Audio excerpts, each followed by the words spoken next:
Welcome to Spaghetti Launchers, the world building podcast where we throw spaghetti at the wall and it is up to you what sticks. I'm Kyle. I'm Ethan. What's up, everybody? Today's menu's all about mountains. It's a mountainous menu.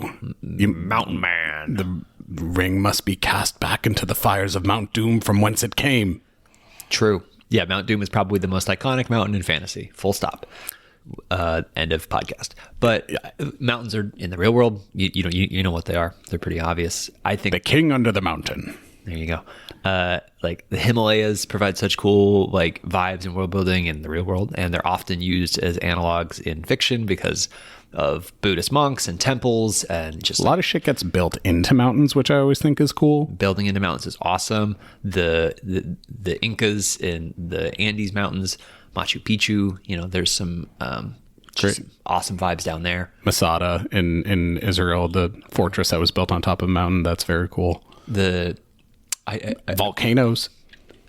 Yeah, but they are separate. We're doing volcanoes separately because as our dedicated listeners know, we stand a volcano. But also mountains. Yes, they are mountains. Japan, it's like just a bunch of, that's just Hawaii. Yeah, these are all just fucking mountains. The Rocky Mountains, which is a very redundant name. Yes. But what's the alternative? Rocky Mountains are gorgeous. What would they are? I'm not that this has never been about that. No, what would the alternative be? I don't know. The soft mountains? That'd be. I don't like that. I think the Sierra Nevada is a much better. It's nearby. Just copy it. The squishy mountain. The Appalachian Mountains are a pretty good name for our mountains.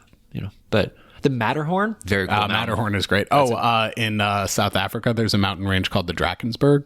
Oh, yeah. So there's a million different mountain ranges in the real world. From Misty Mountain's Majesty, that is a combination of two very distinct things that. Yeah, I'm confused. Misty Mountains in The Hobbit.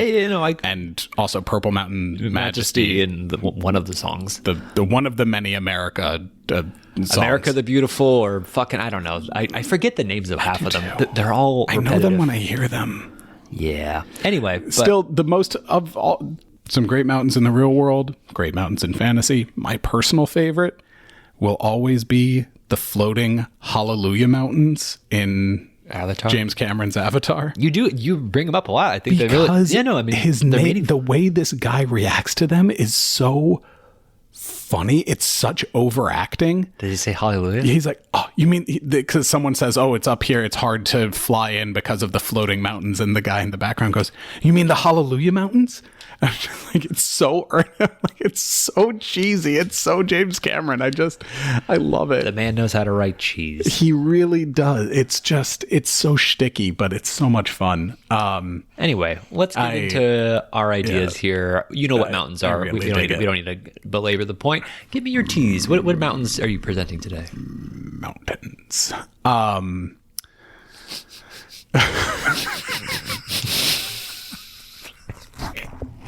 Hey. There's a frog saying mountains. Mountains.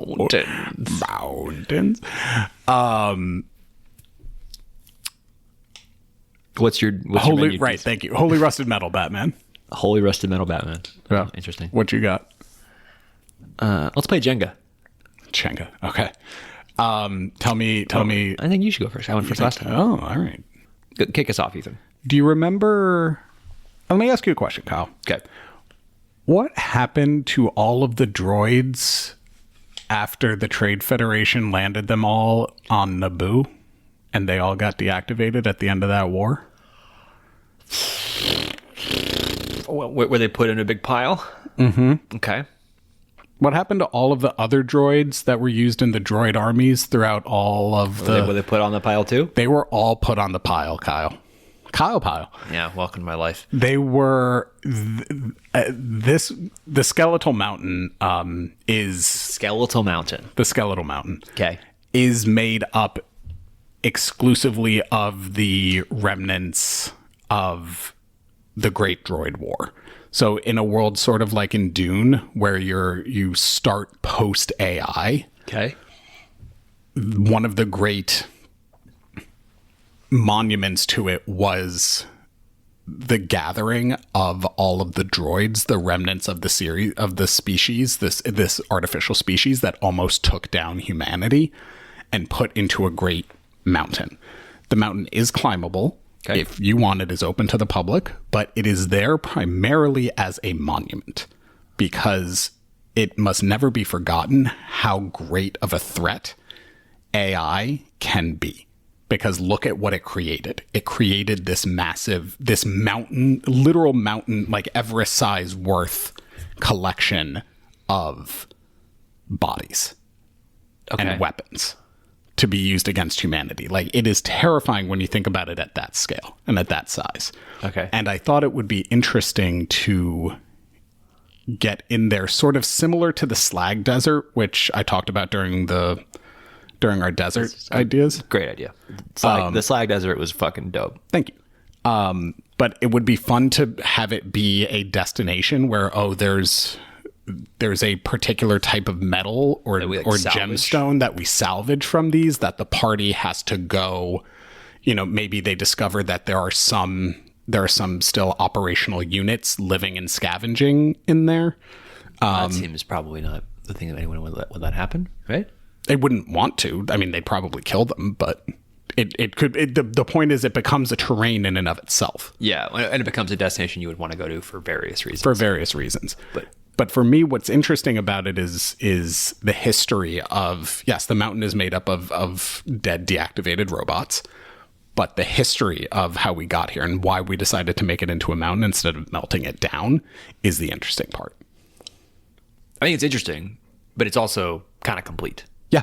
Like, the history part is complete. Yeah. But that is the purpose of why you would put it in a world, is because of that history. And where you'd have license to create as the GM or the author would be, what's still in there?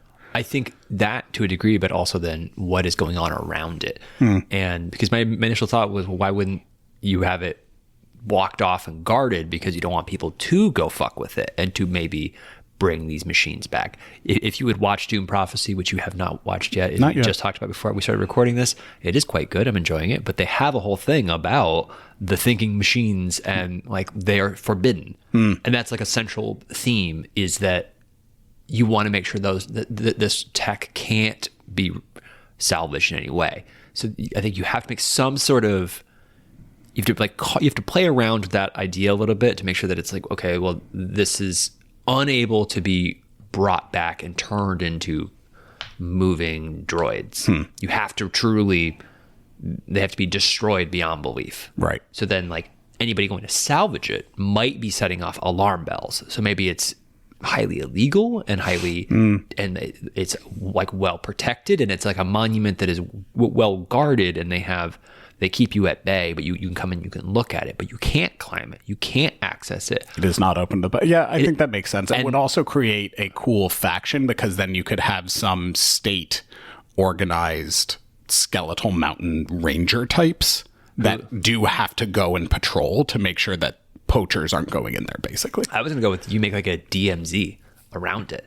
That too. Like, you just have a fully, like, you have built build that wall around this mountain, and you have guard posts all along it. And so then you have like just fully like army guards.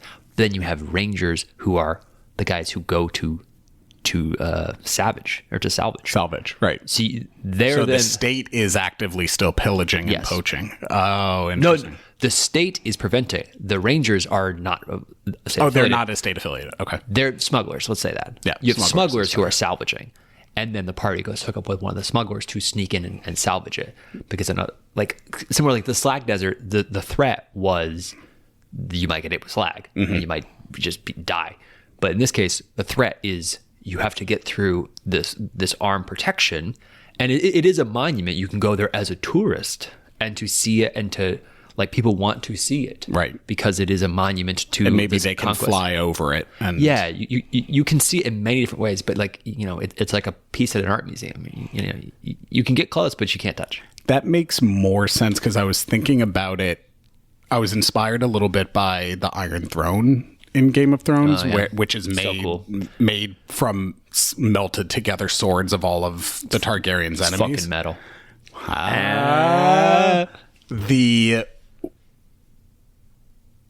Now that I'm writing the history in my head, the way that the mountain, I think, would actually have been formed was it was all of these droid bodies were piled together, basically on top of a nuclear warhead. And then it was, oh no, but then it wouldn't have melted. Then they would have exploded and mushroom clouded all over the place. Damn it. All right, I want to incorporate some Iron Throne where like they're all melted together somehow to make a mountain. Let's say that then they like flew around it with a fucking flamethrower and just lit it on fire. Yeah, just massive lasers or something. Yeah, this is a sci-fi world. Yeah, I think it works well if they made a show of it and they invited people to come see it and they got like a helicopter and literally flew around in circles. They got several of them flying around in circles, incinerating it with flamethrowers, making like a big like, look at us continue to conquer these fucking droids. Right. Like, you know, they want it to be a show because the whole thing is the show of the conquest and that's the whole point. And that humanity like prevailed and we are better than them and we are, but also be fucking aware of what can happen. Do not mess around with AI, even if you think it can be a good thing. Yeah, look at what it could possibly do. Yeah, that is for me. I think the important part is the monument aspect of it. I love the demilitarized zone. I love the smugglers and the rangers being in there. I think it's natural to think that maybe a couple survived and that could a couple robots survived and that could be where a looming threat comes from, that it survived and is slowly starting to take hold and form a new artificial society. But for me the big point was the Iron Throne inspired monument approach. I'm thinking about like, how do you hammer home that these are a threat? Don't play around with it, and like the death toll that the humans would have had. And like, I'm trying to think of like, do you incorporate a monument or like a secondary piece of this that is about the death toll that these AI brought upon humans? Or do you just leave it as this is the pile of AI? Like, do you have a monument next to it that is like a memorial that we have in the US for, like a war memorial? Or do you somehow incorporate all of the bodies of the dead soldiers in that war with all of the droid bodies? Like, what do you do? Or do you do nothing at all? I think the bones are what make the demilitarized zone. Oh fuck! Oh god! So to get to the mountain, you have to go through all the bones. You have to go through all the bones. Okay. You could all see the look on Kyle's face right now. Yes. It's a really fucked up art installation, but effective. Yeah, it's good. I like it. Yeah. Kyle, tell me about your idea. Well, I just want to sit on that for a second because it is, I think that is really good. Like literally, like, when you're walking on like planks on like a dock or something, and each one of those planks is a femur bone. As you just make your way closer and closer, and it's like, you walk that for like a mile. Miles, yeah. Oh fuck! And you're looking down and you're seeing just bones and bones and bones and bones, skulls and teeth, and it's yikes. Yeah. And maybe at that point, well, also we're in sci-fi, so maybe you don't need guards. You just have like, laser, defenses or like electrical, like, you have some sort of tech that can defend it. Yeah. And then the smugglers just like, maybe they go underground. Yeah. They dig under the bone diggers, that they've gone underneath the bone graveyard and then can come up into the bottom of the mountain. Yeah. And then they can like, they've created tunnels within the mountain where they can kind of crawl around and grab salvage and come back. Yeah. Something else. And they found they found these hubs still of remaining electrical activity, so they know where they're able to. That's how they're able to navigate inside the mountain and form channels. And this is a mountain. This is a genuine mountain size, so it would still have impact on the environment. There would still be. It would have its own weather patterns. It would be colder at the top than it is on the bottom. You would still have to deal with all of the logistics of navigating a mountain. Yeah, like they're Sherpas basically, because like it's so big and it's so big, and it is like the that's why like, having it be manned and guarded would be so difficult, where it's like it'd probably be easier just to pay a lot of money to set up an automatic protection, because... But you have to be careful, because at what point does automatic come close to AI? That's also part of the fun of it, is you're this is also this is the Dune bullshit, where you're like, that feels like that's a computer, guys. Come on. Yeah. That's a computer. Yeah. Mechanical, whatever. But anyway. Right. But yeah, so that's it. Tell me about your idea. I want to hear. My idea is... I want to learn. I don't have it... I love Jenga. Okay, so I also went the man-made mountain route, but then I was like, okay, well, not making a mountain, but editing a mountain. Sure. And then I was like, okay, well... Mount Rushmore style. How would you, what would you do? And why would you do it? And that was where I really was stuck on, like, why would you do it? What would be the purpose of it? And so I have multiple options here to present. And you can tell me which one you want to talk about. So this is a world where they are taking like pieces of the mountain, they're like grafting them onto the top of the mountain to make the mountain taller, to get higher. So like they are grabbing it from the bottom of the mountain, they're grabbing from another mountain, they're putting it on top of this mountain to make this mountain go higher and higher and higher, like Jenga.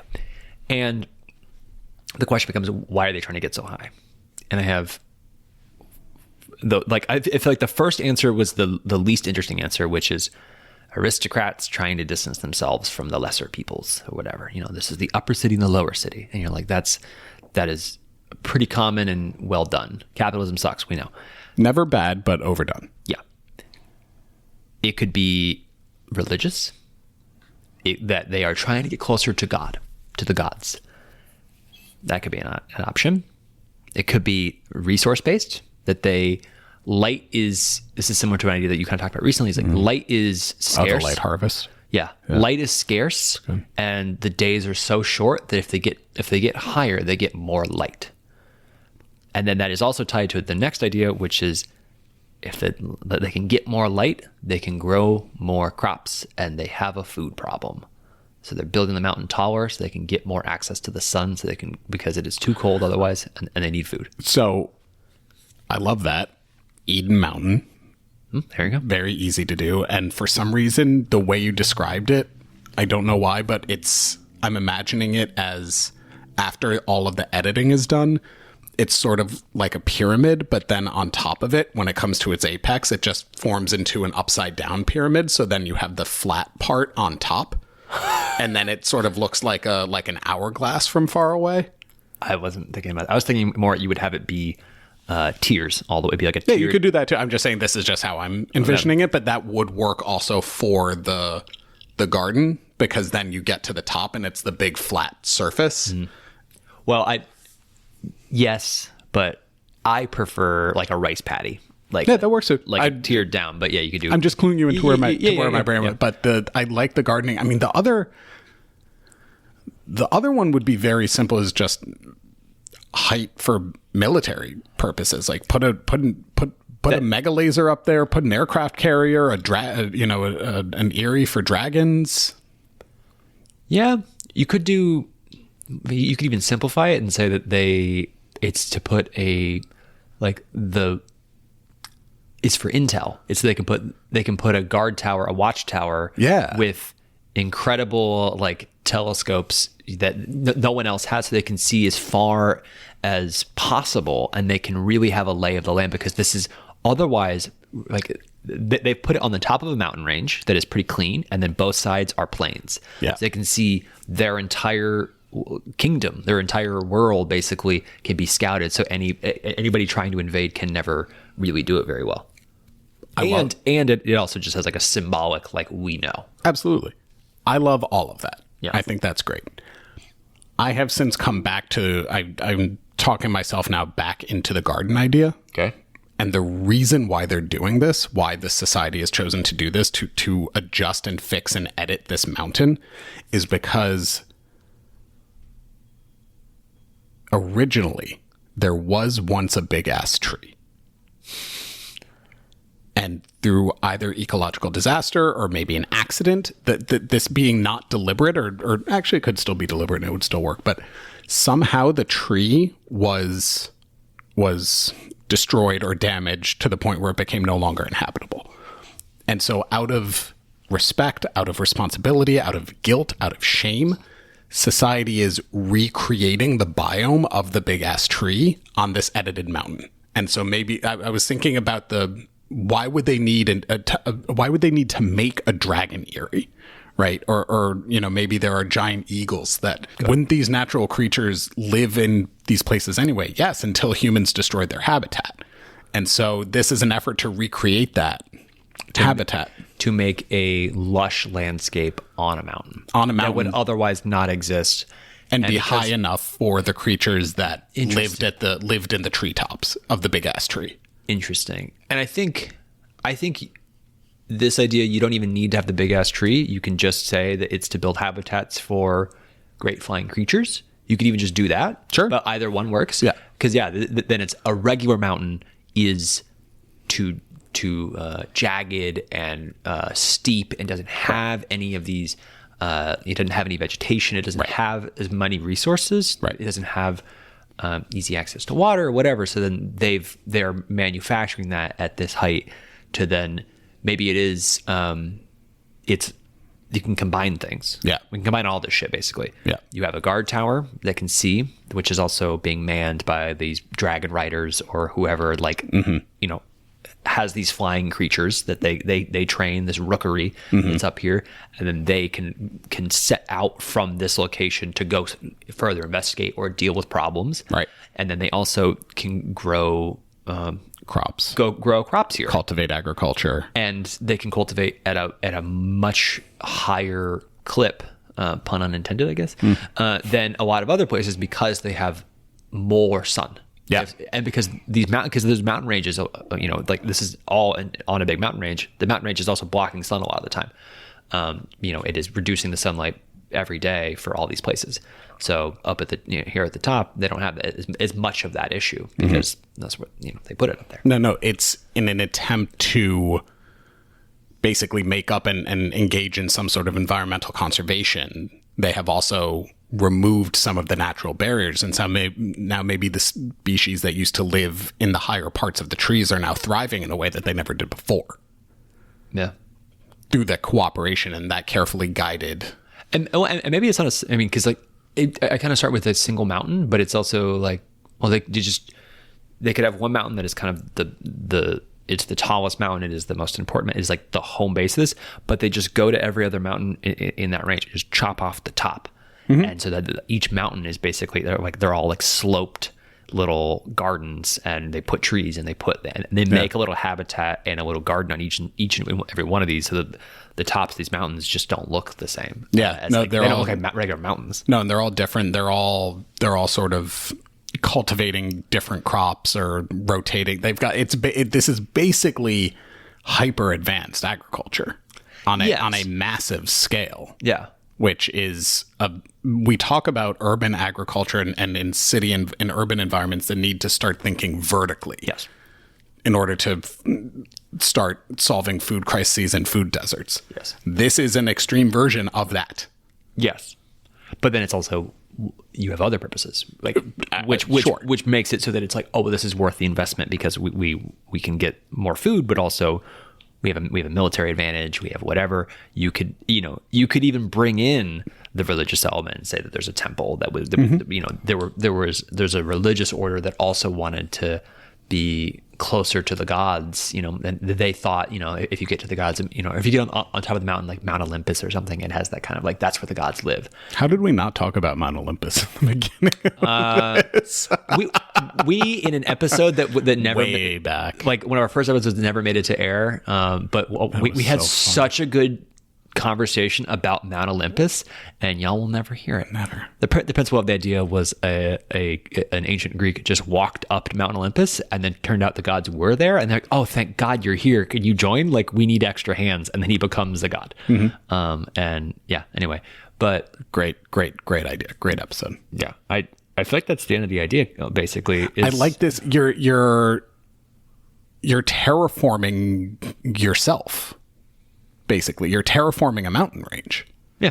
More or less. Which is, I think that's fun. It's a cool combination of sci-fi and fantasy. I think terraforming is highly underused in world building. I agree. It's a really, because it particularly in fantasy. Yes, it's often used in sci-fi, but it's usually used like this is so difficult. Or just make it fucking easy, because then you create so much more imaginative spaces. And it is no longer like, part of it is also like it's the fantasy from like the authorship perspective that you get to design a world that works better and that you like more. But it's also, it is a great way to create the sense of imagination and distinctness that you are often looking for in world building, while also still being familiar, because it's like, well, we have made this mountain into a lush landscape. Isn't that cool? And you're like, yeah, that is cool. That's pretty great. Yeah, actually. How'd you do that? That's fun. Oh, I don't care, but like but then you start imagining being on top of that mountain. A druid did it. Yeah. There's a lot of exploration there, and a lot of ways to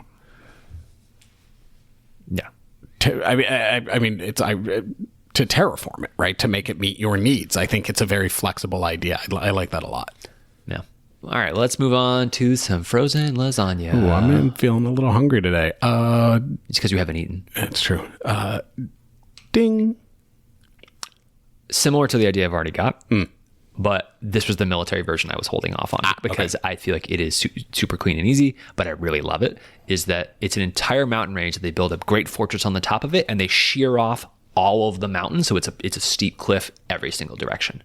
So it's just a giant fortress with no way up, except for the ways up that they designate, which the outsiders don't see. Interesting. So it's just sheer ass cliffs for like a huge mountain fortress. The cliffs of insanity. Yeah. Yeah. That's it. Excellent. Ding. Kaiju shit. It's just a mountain range that is just gigantic piles of kaiju shit. So both of your ideas today are not actually mountains. Define mountain. A rock formation. When it dries, the kaiju shit becomes as hard as a rock. Yep. What stuck for you? I love the terraforming, terraforming your own world. I think that's a great concept, and actually ties in really well with your desert idea about how do we use the sand creatively, which is it's a really fun idea of how do we get the most out of this natural biome that already exists. How do we I guess this is a good testament to how my brain processes nature, is that we should be in a symbiotic relationship where we make it work for us in the best way possible. Yeah, this is also the second time that I've had a thing made out of destroyed desert as a result. You like to destroy shit and then make things out of it. Yeah. We have a brand. We're fine. In case you were wondering, we're both. I think we are fine. That's totally normal. Great. Yeah, I think that's what stuck for me, and also I really like the bone desert. Also, I think your idea to make a demilitarized zone be what's going on around it, and then to add to it by putting all of the bones of humanity that had been lost as a result of the war. Cherry on top, chef's kiss. Love that. What about you? What stuck for you? I really like the bone stuff. I think that is really good, and is dark, but like that's what that whole idea is, dark. So like that's where you lean into it. Yeah.